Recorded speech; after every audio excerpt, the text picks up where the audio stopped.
Profit के लिए काम नहीं करती, but they are working for a social cause. ये क्यों? रूल तो है, वो रूल बना क्यों? तो बच्चों, प्रॉफिट एंड लॉस अकाउंट को तो करते हैं खत्म।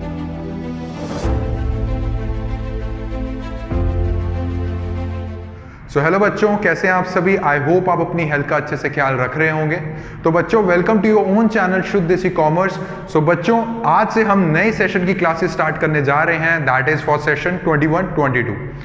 तो बच्चों, आशा करता हूं कि आप रेगुलर हमारे साथ बने रहेंगे एंड आपको रेगुलर इसकी लेक्चर्स आपको मिलते रहेंगे, ठीक है ना? तो बच्चों, आज जो है हमारा चैप्टर नंबर 1, इसका नाम है नॉट फॉर प्रॉफिट ऑर्गेनाइजेशन। अब नॉट फॉर प्रॉफिट ऑर्गेनाइजेशन क्या होता है? फर्स्ट ऑफ ऑल मैं आप लोगों को क्लियर कर दूं, जिस हिसाब से मैं आपको पढ़ा रहा हूं और रेगुलरली उसको अगर आप रिवाइज करके चलेंगे, आप खुद ही डिफरेंस देखेंगे कि how you have become in accounts, कैसे आपके कॉन्सेप्ट्स अकाउंट्स में हो गए हैं। तो कोई भी पहली चीज मैं हमेशा आपको आगे भी बोल के चलूंगा और अभी भी बोल के चल रहा हूं, कुछ भी समझना है ना तो उन वर्ड्स को ना थोड़ा सेपरेट करके आपस में जोड़ के उसका मीनिंग निकाल लिया करो। बच्चों, चैप्टर का नाम है not for profit organisation. What do you mean by not for profit organisation? Sir, not means नहीं, फॉर प्रॉफिट मतलब प्रॉफिट के लिए नहीं, ऑर्गेनाइजेशन मतलब सर कुछ ऐसी ऑर्गेनाइजेशन जिसका मेन एम, जिसका मेन मोटिव प्रॉफिट अर्न करना नहीं है, उसको बच्चों हम बोल के चलते हैं नॉट फॉर प्रॉफिट ऑर्गेनाइजेशन।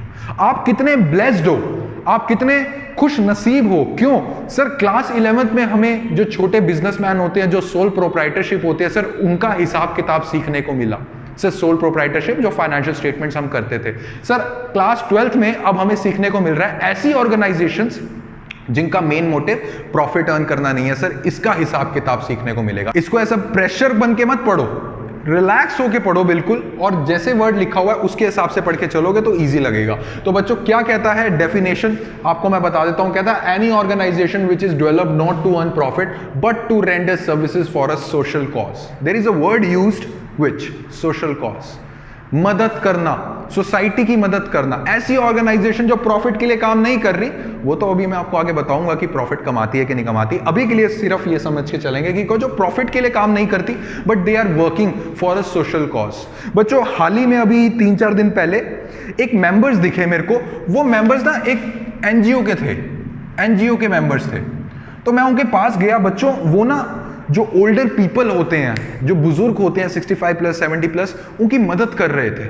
मैंने उनको पूछा, मैंने कहा आप क्या हैं? कहते सर हम एनजीओ हैं, हमारा मेन मोटिव प्रॉफिट अर्न करना नहीं है, हमारा मेन मोटिव है कि बुजुर्गों की मदद करना, फॉर अ सोशल कॉज करके चलना। सो बच्चों, कैन आई से कि जो NPO, that means not for profit organisation, NGO उसमें आके चलता है? बिल्कुल आके चलता है। वैसे ही बच्चों, चैरिटेबल इंस्टीट्यूशंस होते हैं, चैरिटेबल इंस्टीट्यूशंस होते हैं, ये क्या करके चलते हैं? मैं इनसे भी मिलके चला था। चैरिटेबल इंस्टीट्यूशन ना, जो लिवर की प्रॉब्लम, हार्ट की प्रॉब्लम के लिए एक चैरिटेबल इंस्टीट्यूशन उनकी मदद कर रहे थे, जिनको हार्ट की प्रॉब्लम है, जो कैंसर पेशेंट्स हैं, उनके लिए मदद करके चल रहे थे, चैरिटी करके चल रहे थे।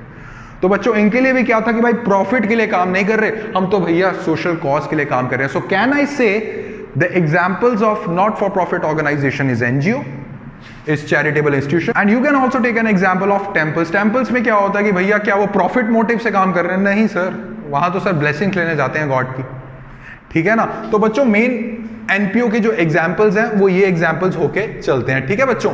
अब मुझे फटाफट से एक बात बताइए, जब बात अराइज हो ही गई है, मैं थोड़ा सा आपको पीछे लेके जाऊंगा। क्लास 11th में, क्लास 11th में सर हमने फाइनेंशियल स्टेटमेंट्स पढ़ी थी। दैट मीन्स सर हम trading and profit and loss account और बैलेंस शीट बना के चलते थे। सर, एक वर्ड बोला अभी आपने, profit and loss account. Sir, ये नॉट फॉर प्रॉफिट ऑर्गेनाइजेशन है और ये मुंह पे बोल रही है कि मैं प्रॉफिट अर्न करने के मेथड से ऑर्गेनाइजेशन नहीं चला रही हूं, मैं तो सोशल कॉज की वजह से चला रही हूं। क्या प्रॉफिट एंड लॉस अकाउंट बनना चाहिए? इसमें नहीं बनना चाहिए। तो बच्चों, प्रॉफिट एंड लॉस अकाउंट को तो करते हैं खत्म जब इनका प्रॉफिट मोटिव है ही नहीं।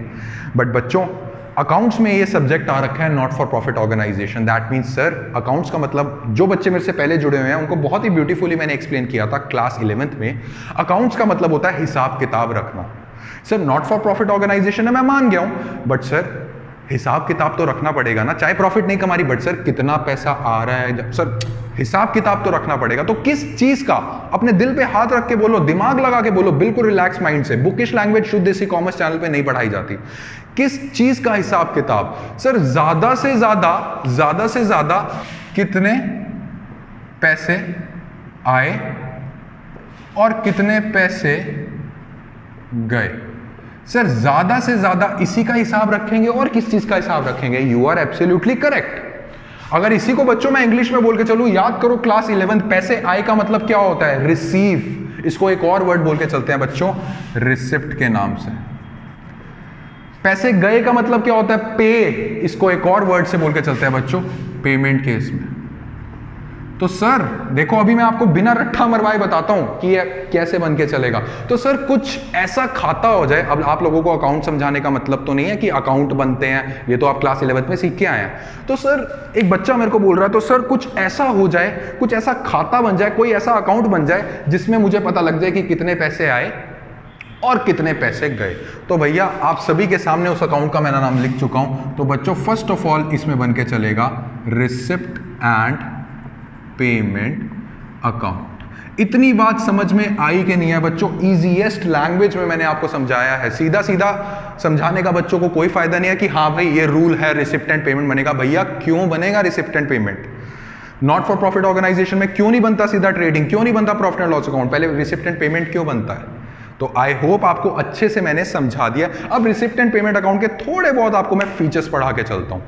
सो आइए अब पढ़ के चलते हैं features receipt and payment account के। तो बच्चों पहले इधर ही देखना है, जब मैं कहूंगा पीछे उसके बाद पीछे देखना है, वरना ना फिर वो चीज शेड्यूल हिल जाता है। तो बच्चों कहता है receipt and payment account totally like cash book.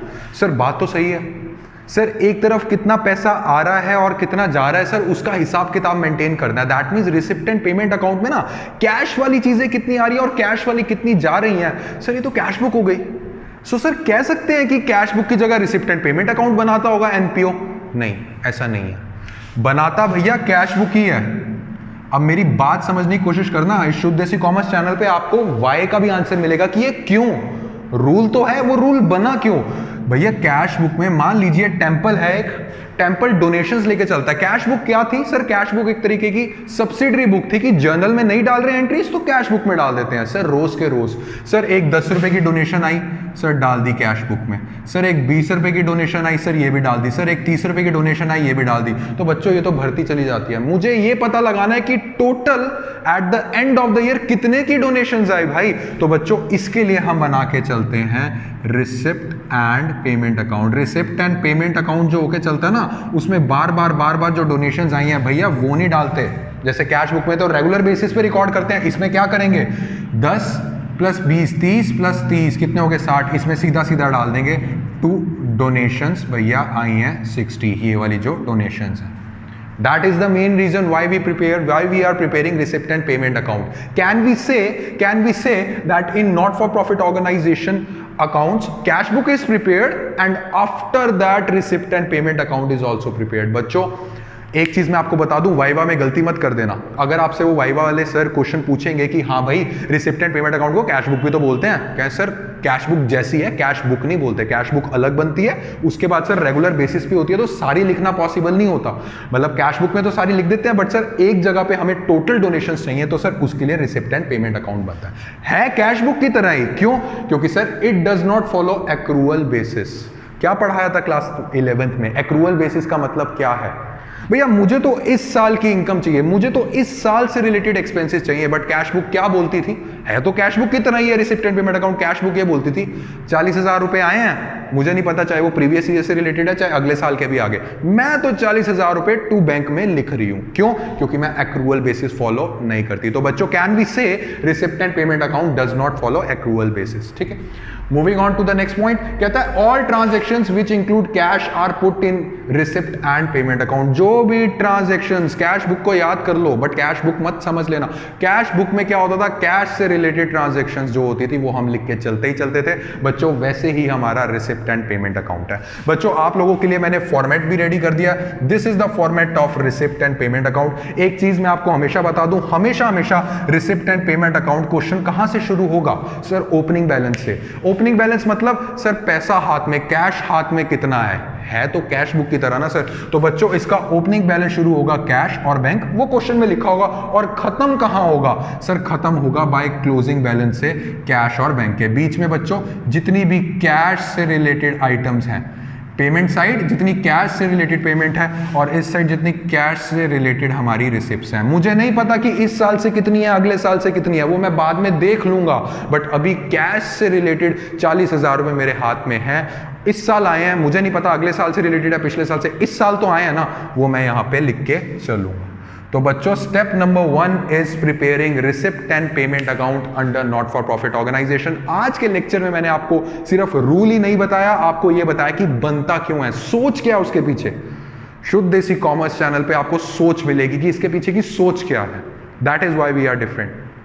तो बच्चों आशा करता हूं ऐसे ही पढ़ के चलेंगे हम पूरा क्लास 12 का सिलेबस। भैया बोर्ड है, रिस्क नहीं ले सकते। क्लास 11 में जो होना था हो गया, हालांकि हमारे चैनल पे क्लास 11 में भी आपको प्रॉपर समझाया जाएगा चीजों का। तो आपसे मैं आप क्या उम्मीद करता हूं, आपसे उम्मीद करता हूं कि लेक्चर देखा उसके बाद मोबाइल बंद कर दिया बैठ गया आराम से, नहीं, आप लोगों को रिवाइज करके चलना, हमारे साथ बने रहना है, ताकि जो जो रेगुलर लेक्चर्स तो आएंगे, जो जो रेगुलर लेक्चर्स आएंगे, एंड सिलेबस की कोई टेंशन लेने वाली बात नहीं है। सिलेबस आपका वक्त से पहले ही खत्म हो जाएगा, जैसे पिछले सेशन का करवा दिया था हमने खत्म। तो बच्चों आपको साइड बाय साइड बिल्कुल लगे रहना है एंड आपको प्रॉपरली जो भी होमवर्क है उससे रिलेटेड करके चलना है। बात आई कि सर आपने ये तो समझा दिया, सर इससे रिलेटेड क्वेश्चन, बच्चों क्वेश्चन भी मैं करवा के चला हूं आप लोगों को। उसके लिए आपको आई बटन पे बना आ जाएगा, आई बटन पे रिसिप्ट एंड पेमेंट अकाउंट का एक फुल फ्लेज क्वेश्चन है, आप वहां से देख के चलेंगे। अगर कोई दिक्कत है तो कमेंट सेक्शन पे आप कमेंट करके चल सकते हैं। And you can also join our Telegram channel, Telegram में हमारी फैमिली है, आप वहां पे ज्वाइन करके चल सकते हैं एंड वहां पे जो भी रेगुलर अपडेट्स हैं आपको पता लगती रहेंगी। But do practice receipt and payment account का क्वेश्चन। वैसे क्वेश्चन आप प्रैक्टिस करेंगे ना, जो मैंने समझाया सारी यही चीजें हैं, बट एक बार क्वेश्चन प्रैक्टिस करके जरूर देख लेना। तो ठीक है बच्चों, अब हम आएंगे अपने नेक्स्ट लेक्चर में नेक्स्ट टॉपिक के साथ, वो मैं अभी रिवील नहीं करूंगा, उसको भी इतने आसानी से ही समझ के चलेंगे। तब तक के लिए अपनी हेल्थ का अच्छे से ध्यान रखिए। Happy learning, thank you.